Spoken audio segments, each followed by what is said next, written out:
Hi there, it's been a while.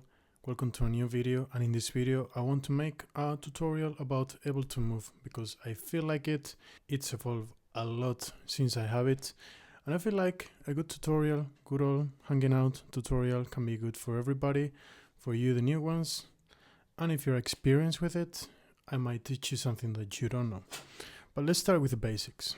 This is Ableton Move. This is a groovebox sampler synth that can be used in many different ways. It's a very flexible groovebox, and if we look at the hardware, we see that the central part is occupied by 32 RGB illuminated pads that can behave differently depending on what kind of track and what kind of mode you are.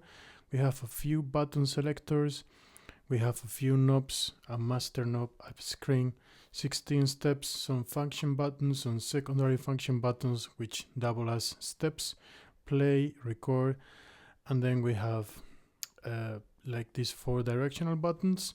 And then if we look here, we have USB-C, USB-A, we have audio in, audio out on the power button. So that's the hardware. Is not a lot, but you can use it in many different ways. So let's get started on how, when you power up, what happens. It takes a little bit to load. It's not dramatically a lot, but it takes a little bit. And then here you have all your sets. Each one of these are different sets. You can delete the sets by pressing the delete button and double tap the set that you want to delete. It asks you to confirm just to not delete something that you might not want to delete. So if you press it and then you press play, you can hear it, and then you say I want to delete it, so then you double press it. So if you keep doing that, then you can delete all the sets. But if you want to create a new set, you just press on a random button, and then the set is populated with 4 tracks. Each one of these buttons is your track. By default, this track is going to be drums. That's track 1. Track 2 is going to be the bass. Track 3 is going to be some kind of pad sound, just to make chords. And track 4 is going to be some kind of lead sound. You can, at any point, change any track to anything you want. So if you have your basic logic or your brain is wired in a different way, there's no problem. You can click this button, you click the track, then you click the encoder here, and then you can navigate the different menus around here to have the type of track that you might want to have. Then we're going to just keep it as some keys. You can pre-hear the sound by navigating it. So we can have, for example, something like this. And if you see here, I have all the pads illuminated. That's because I'm on scale mode. We'll get into that later, but just know that this is how it probably will look by default. So now that we have our 4 tracks populated, I'm going to show you a little bit the things that you can do with each track. It's pretty intuitive here that if you press any of the buttons in a drum track, which is when the track is populated with this half illuminated pads, there's gonna be a sound. These are one shots that are samples that you can sample anything you want into it. So let's get into sampling. To sample, you just press the pad that you want to sample something in, you press this button right here, and now it's gonna ask you where you want to sample from. So in the screen that I'm going to put closer so you can see better. So in the screen right here, we can read sampling. And we can be in USB-C, we can be in mic, we can be resampling whatever it's playing, and back to USB-C. So you navigate this sampling menu by pressing the encoder. If you go to the right, you have monitoring that you can turn off and off by pressing this again. So if, for example, I go into the mic and I turn on the monitoring, you're gonna hear me through this microphone and also through the built-in microphone of Ableton Move because it's got a built-in microphone, which can be pretty handy when it comes to sampling something that can make a sound. So a cool sample, for example, that, and it's gonna chop it automatically in the starting point that it detects. But if you're not happy with it, by the way, I'm gonna turn on the monitoring. If you are not happy with the way it did it, you can always, with the second knob, adjust it yourself. So now you might ask, what does each of these knobs do? So that's gonna depend on the type of track that you're in and in which view. I call it view, probably Ableton calls it something different, but it also depends on which view you are in. Right now this is the default view for the for this sample specifically. So there's the transpose,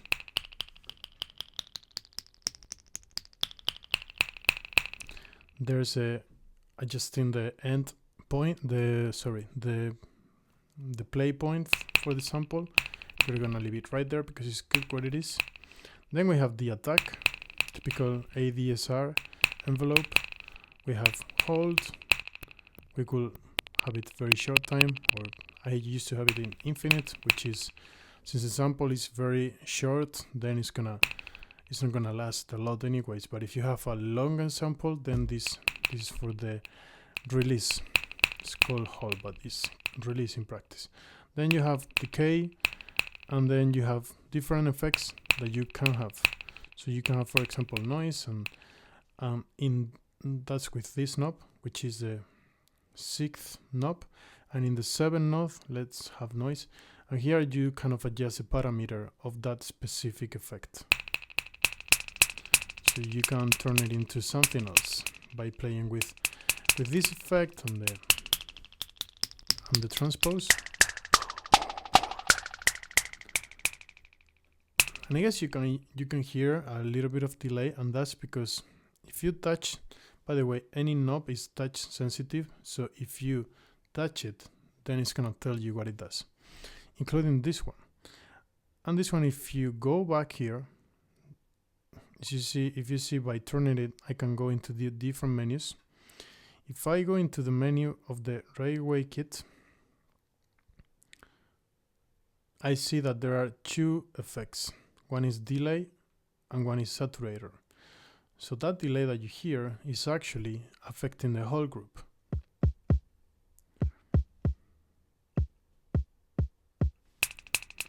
So here you could have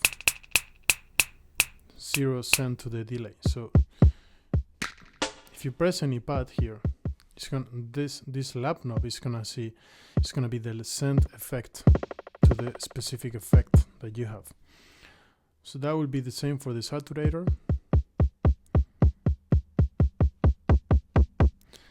And you might say, how can I change that effect? So that's pretty easy. If you want to change anything of this menu, you just are on top of it and then press it, and then it's gonna send you to a list. These are presets for different delays because the effect that we were working on was a delay. But if you go back, you have here a bunch of effects that you can use. We're gonna keep it at a delay. And now that's pretty much what you can do with the knobs here. So again, you can tune things up by going, now I'm on the delay menu. So I could change things about the delay, by the way. But let's say that I want to get out of the delay menu. I just touch this again and go back to the Railway Kit menu where I am in kind of the general thing. And let's say that I want to tune this up. I can use the first knob and then I can transpose it. But if I wanted to play this chromatically, one very cool feature of Ableton Move is that you can, by pressing Shift, this is the Shift button. First thing I teach you with Shift. By pressing Shift and step number, let's see, it's step number 4, 5, 6, 7, step number 7, you activate the 16 pitches where you can play any sample chromatically. This can be very useful if you sample some kind of melodic element. Let me teach you what. I've got a guitar right here. Let's say I want to sample it here. I want to sample some kind of sound of this guitar into here. So how do we do it? Let's do it again. We just go into sampling by pressing this button. Then we choose mic. Let's turn on monitoring, why not? And let's choose this pad.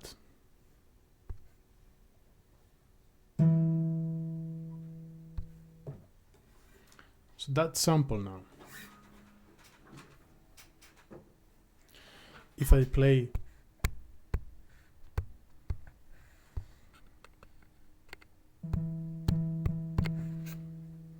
I'm going to turn off the monitoring.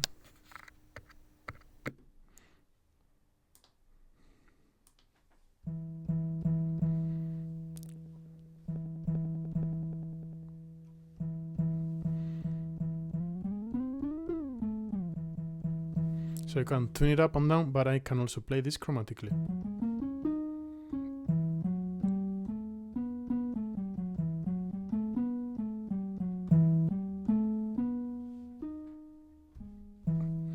And I can change octaves of whatever I'm playing from this pad by pressing this button right here. Cool trick. Now let's say that you regret whatever you did. I don't want to have that sample anymore. I want to have what I used to have. Then there's this undo button right here that will undo anything that I did. So it when undoing all the actions that I was doing, like adjusting the beginning point, adjusting the stretch factor, it was undoing all of that until it undid the recording of the guitar. But let's say that I want to undo the undo. There's a redo function by pressing shift and undo again. So that's pretty cool. Okay, I think that can be enough about these drag and drop tricks. Let's go into a synth. When you see the keyboard like this, that means that it's a synth. If you go into shift and the note icon, which is step number 8, then you're gonna be able to see in which scale you are at. Right now I am in C chromatic. Here you can see Lydian, but if I press chromatic, then it goes into in key, and if it's in key, it's gonna be in whatever key says here. Now I'm gonna keep it at chromatic. And if it's C and chromatic, this means that every green button, if you see green, every green button is going to be a C. If you want to switch octaves, just press this button, just like before. Same goes for any other synth. This scale selection is at a project level. So if you have selected C, let's say C chromatic, it's going to be C chromatic everywhere in the project. So and you know where the C is because it's the same button as the track color. So now that you know that, let's play something.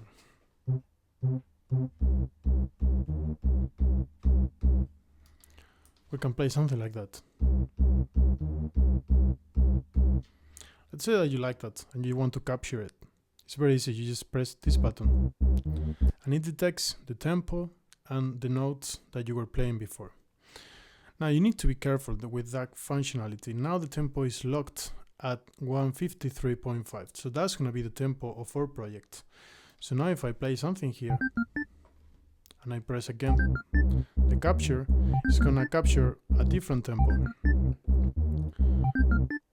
But I advise you to be careful with that. So you might want to set up a tempo yourself, and then it can be easier to sort of navigate the tempo thing you set up at the beginning. And that's very easy to do just by pressing the shift button and step number 5, and then it's gonna ask you which tempo you want to be in. And if you want to turn on the metronome, just press shift again, and then you press a metronome icon, which is step number 6. same as in Ableton Live.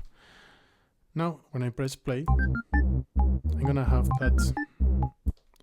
that metronome. Now let's say that you want to delete the clips that we just created. It can be, I don't want them there, so we can go into the session view just by pressing this button. If I press it, I go into each track, but if I press it again, I go into the session view. And then by pressing the X and the delete, I can delete any clips that I created. I can still use undo, as you see, but let's delete them. Now this is the session view. This is just like in Ableton session view. So you can imagine it as something like this. In Ableton, the session view will be like this.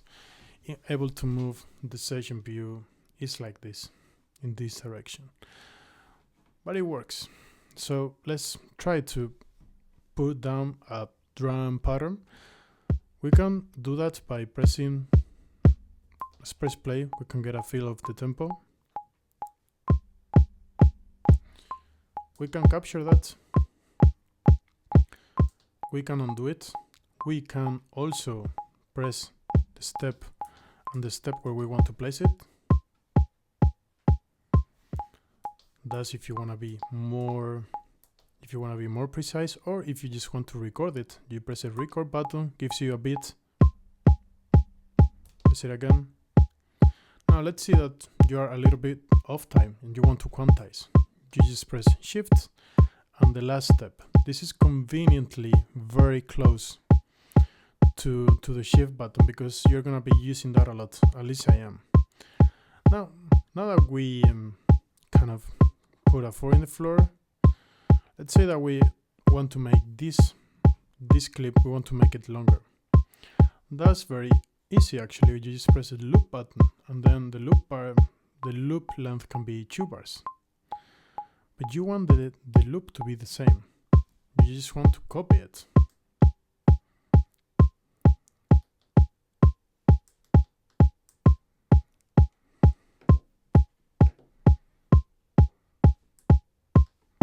You want the loop to be the same. You want to duplicate this 4 in the floor to be 2, 3, 4 bars. So the way you do that is again by pressing the shift and the step number 15. And then it's doubled. That's also pretty convenient. Now let's say that you want to have just a 4 in the floor to start with in your track. And you want to have that and then a build up where you have, let's say, a kick and a hi-hat. So that's also pretty easy. You just press this button and it's gonna duplicate your clip. So if you see here, we are working on a 3rd clip, but we actually only created 1 clip. So we can delete this one. This is a 4 in the floor.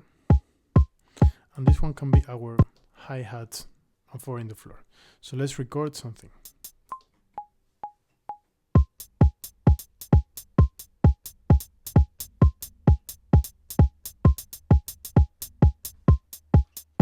We can quantize.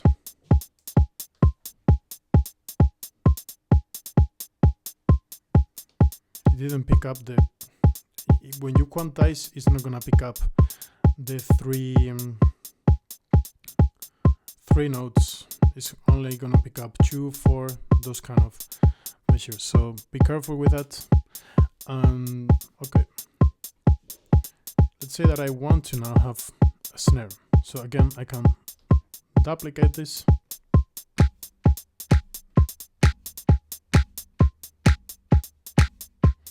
Notice how I didn't press record. I can quantize and overdub. So I hear that there's a little bit of delay. It's actually driving me crazy. So we can select it, go into the delay menu, and then just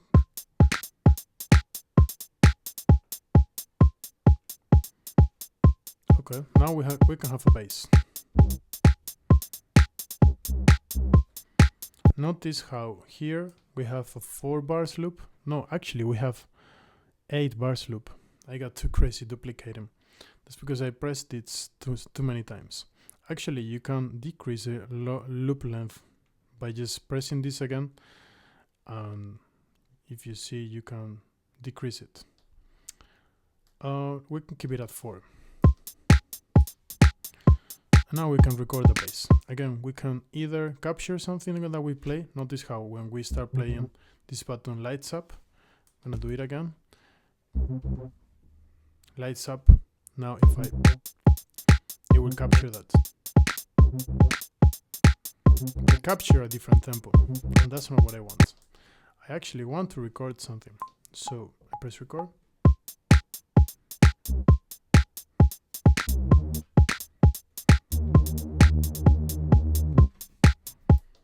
Okay, so that's something. The loop length is going to be 4 bars. We're going to quantize. And now we can play here with different options in the knobs. So I went over what each knob does when you're in a drum track. But when you're in a synth track, you have kind of the same setup. Here you have the synth. That's the name of the preset. Now I have 2 effects. One is chorus, the other one is saturator. So if I go back to the general track, here I have different parameters of the synth.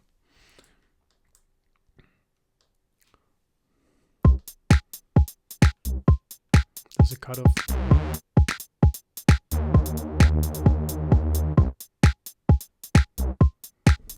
I'm just gonna delete this clip because it kind of sucks.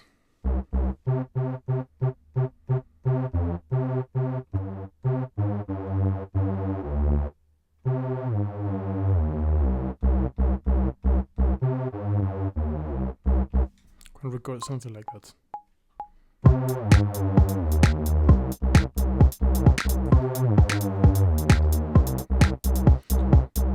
So now we can play a little bit with the cutoff. Bit of resonance.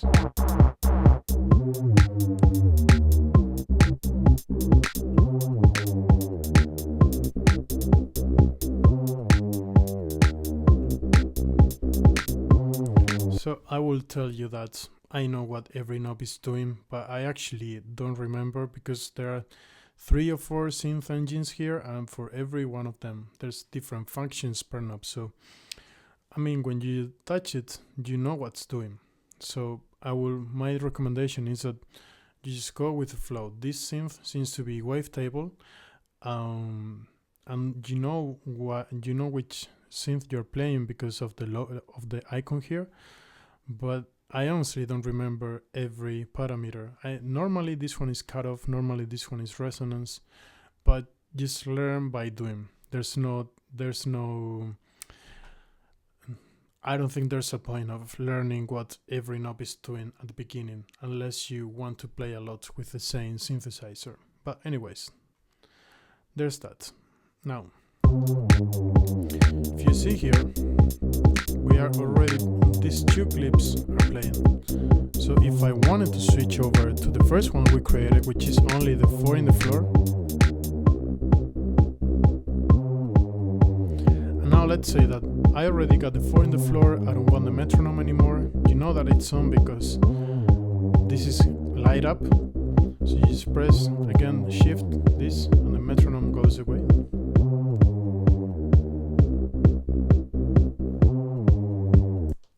And there's a similar approach if you have a different synth. So here, this is the logo of the synthesizer, and now you have like the different knob per function things. In this synth, if you press Shift and you press this scroll wheel, it's gonna take you to different pages. So this synth is pretty deep. I don't remember the name of the synth now. It's called, oh man, I don't remember. I just had a brain fart. It will come to me. But this synth where you have 2 semicircles, if you press Shift and this wheel, it's gonna take you to the different pages, and it's a pretty deep synthesizer. I honestly don't like editing the sounds here. Like for me, this machine is to be fast. It's very quick to go from idea to something playing. And necessarily I don't want to get the perfect sound here. I just rather have something going rather than going into the, I don't know, LFOs.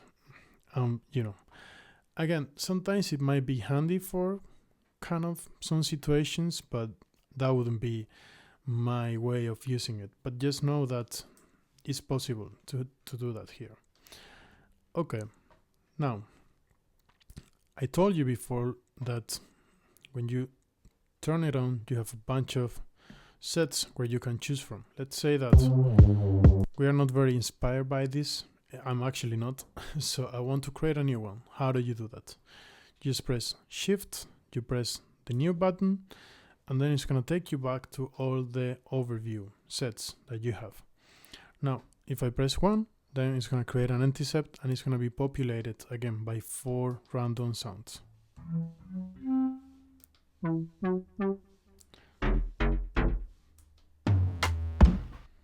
Okay, that's actually pretty good to get something going.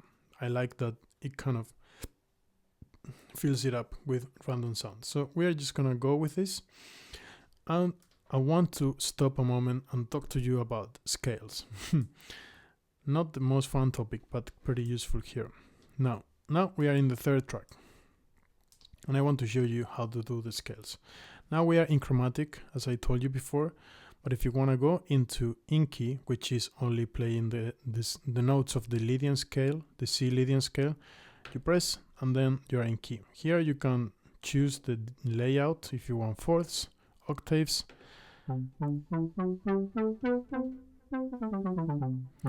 I honestly prefer octaves. I think it's kind of the best layout if you're going to be in key, because every row it's an octave.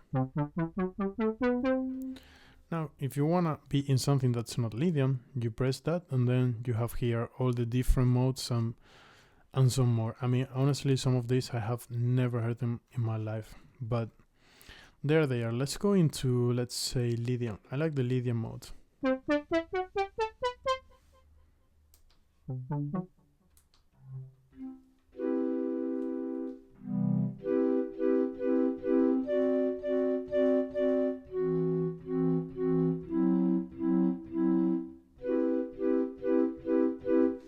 So if you want to play a chord, you know that this is always the same note.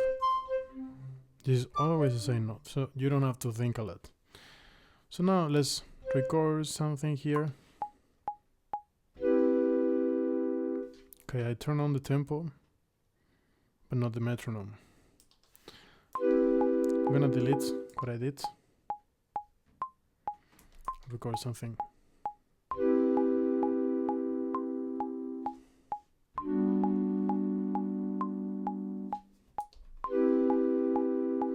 So now we can edit the sound a little bit, thinking out if there's the release, I want to have it.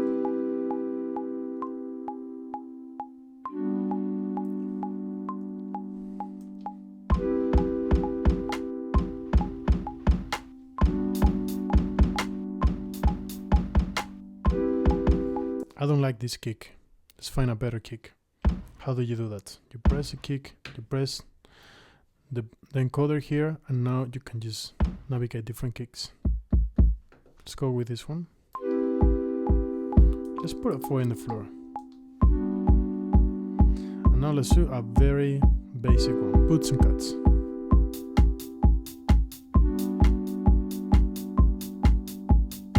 That one was good, so now that's the one I'm gonna capture.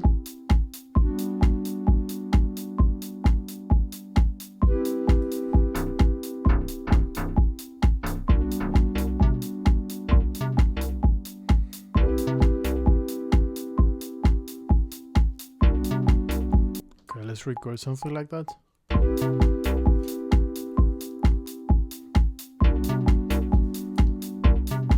That can be good. Let's have it 4 bars. And we have an empty bar.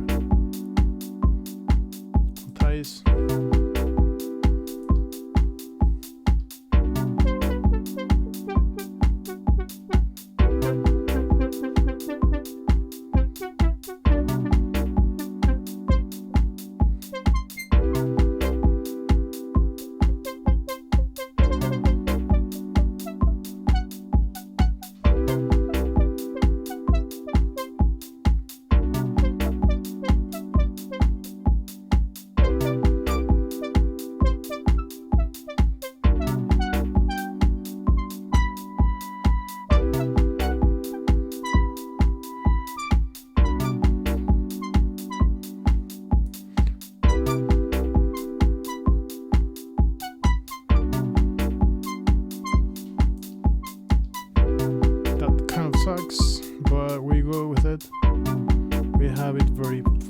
far in the background. I'm gonna put some huge delay so we don't hear it a lot.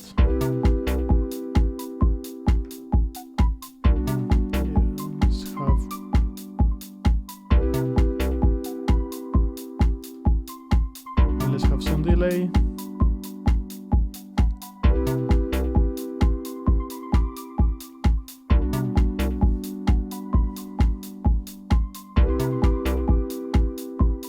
And again, here we have all the tracks are playing.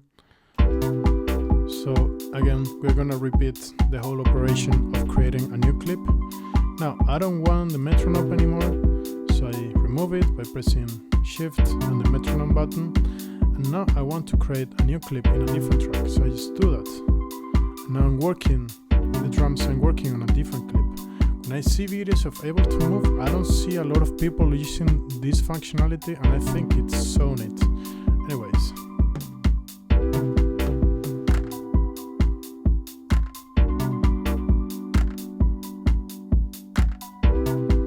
Let's capture that, quantize it.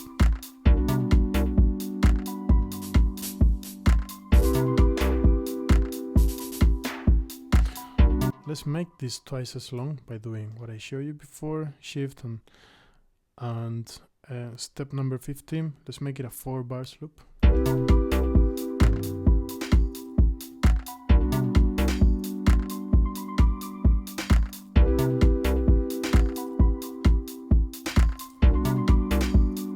Okay, so I can quantize it.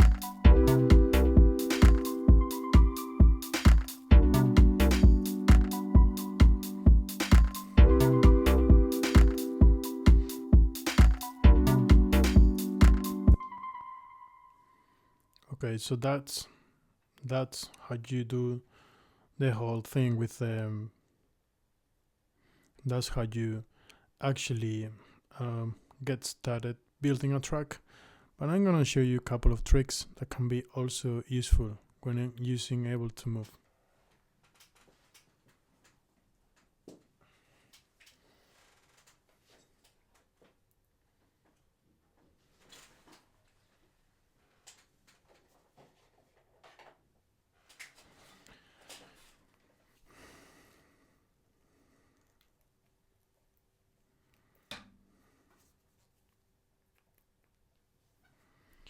You can take your phone and then zoom out.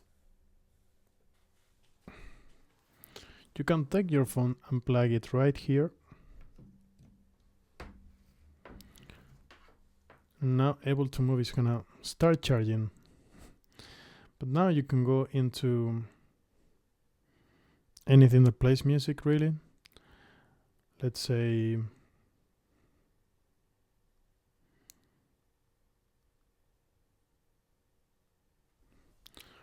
that we play some kind of jazz or something, and you can go into here. I went into a random jazz video. I don't even know how it sounds, but I'm first gonna stop playing everything. Okay, so now I'm gonna sample something there. I'm gonna choose here USB.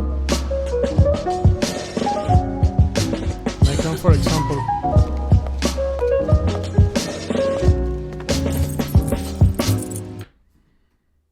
so that's already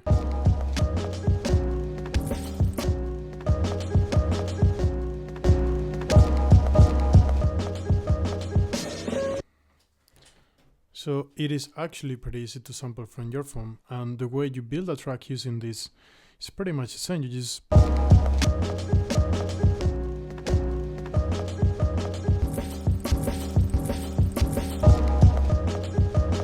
and it's already captured. You can even quantize it.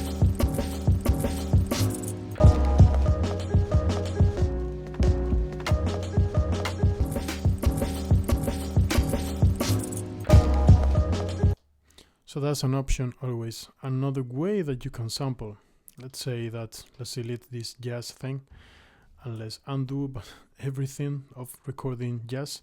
So now you see that all of that is going to be deleted, and this goes back to normal. But now let's say that I want to sample whatever was playing here. I want to sample that here. So another way I can do that is by going again into the sampling menu. Here I press into resampling.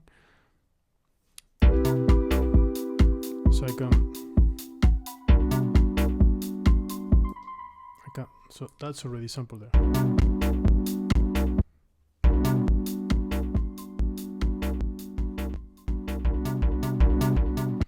You can pitch it up. So that's another option to sample. I mean, the options here are just crazy.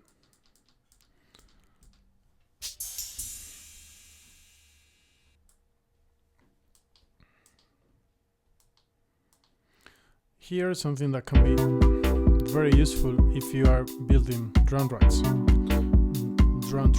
It's pressing repeat rate. Let's set it up to 32.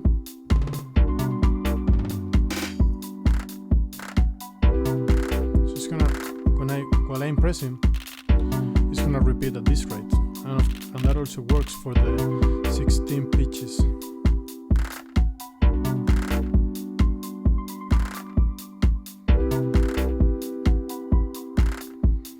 We can commit that here, we can even quantize it, although it's already quantized.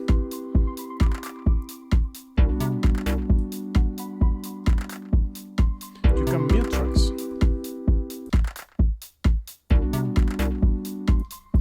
So this is not the same as going into doing this. These tracks are muted. So I select them back, it will play. If I mute it, that's kind of immediate.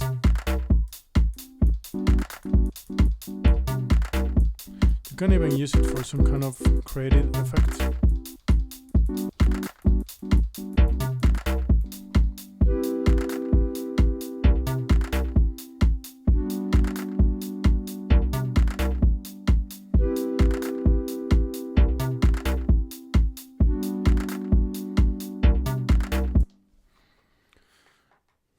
Now, lastly, what I want to tell you is that something that helped me a lot to be better at using Ableton Move was actually using Ableton Note. I mean, Ableton Note, I can pull it up here because I have it on my iPad.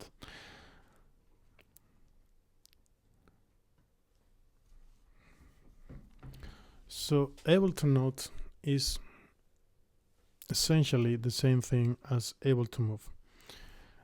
These knobs are normally correlating to these knobs.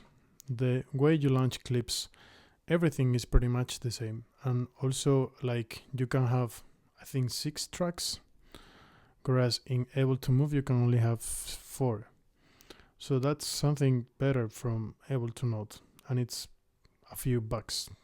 I mean, it runs on your iPad, iPhone, not Android though, that's a bummer. But yeah, you can have even more than 6. I don't even know what the limit is. 1, 2, 3, 4, 5, 6, 7, 8. Yeah, 8 tracks. And here you can only have 4. So that's something to consider. Now you can play with them together. If you go into Shift and each track, you can choose MIDI out, MIDI in, and here you can do pretty much the same. So there the possibilities are endless. You can pair it up with iPad and with any other kind of groove boxes and everything. The connectivity here is not great, but since iPad connect through USB, it's pretty much a done deal. And there's a bazillion apps that you can use in iPad with Ableton Move.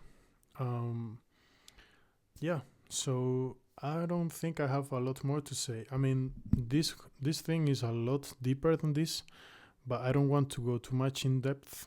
I just want to get you started in using it. But if you want any further tutorials, just let me know down in the comments. And that's it for this video. Thank you very much for watching, and see you in the next one.